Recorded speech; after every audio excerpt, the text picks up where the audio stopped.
Hey there, Tracy Noriega, paying it forward to you on this Mindful Monday. How you doing?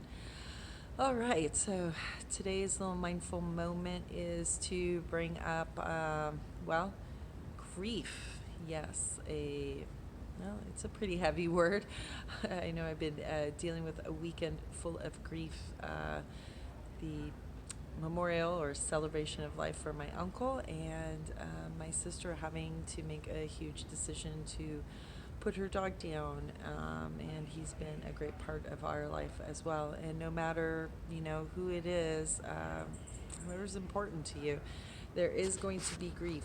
And some people are aware of Dr. Kubler-Ross's work with grief from all the way back in the 1960s.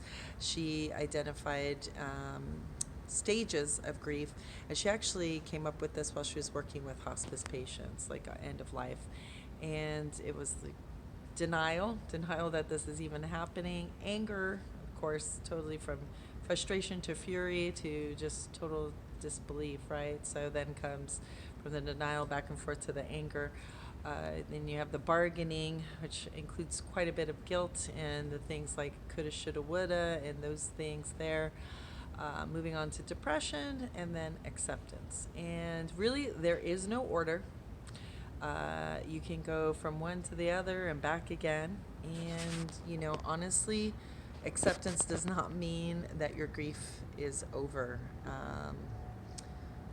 It can last for a while, and there's different stages of it, different degrees of it. And, one thing that's really common too that was experienced this last time is just the triggering when you do lose someone. If there was anyone else that you've lost in your life, quite a bit of triggers get buttons pushed and such to remind of those losses and that hurt and anguish.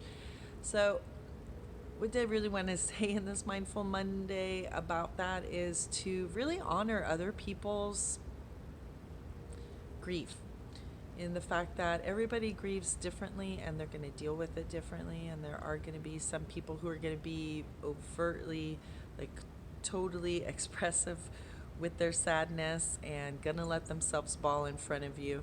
And there's going to be the other ones who will try to keep stoic, and others who will try to keep joking and do things to avoid going there. They may sulk, they may just keep to themselves. I just want to say, please honor people in wherever they're at in their grief.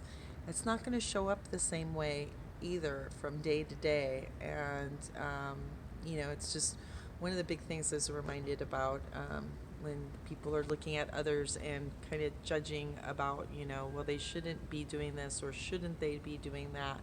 There are no shoulds when it comes to grief, you guys. It's just like, what can you say, right?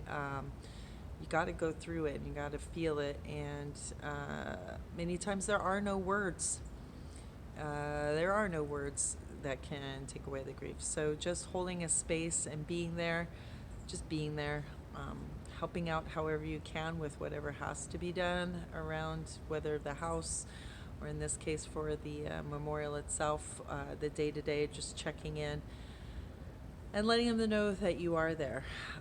But, there's a temptation for us to try to talk people out of their sadness and make it better. And in these cases, there's just really nothing you can do but just be there. And your presence is the biggest present of all. So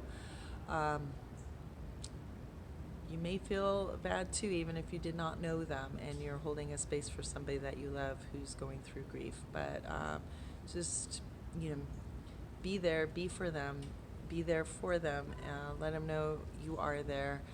Check in, because some people can get into quite a bit of a depression. Make sure they're getting outside and enjoying life, because that is the other thing. Everyone who has passed, nobody wants to know that those that are here still to live are in a bad way. We should be celebrating life and going on and living in their memory with lots of happiness and gratitude for their existence and the part they played in our life. Anyway, there's my mindful moment. I'm going to go. I wish you all a beautiful week, rest of your day, and yeah, just be there, okay? Lots of love to you, and wishing you tons of love, joy, peace, and grace. Cheers.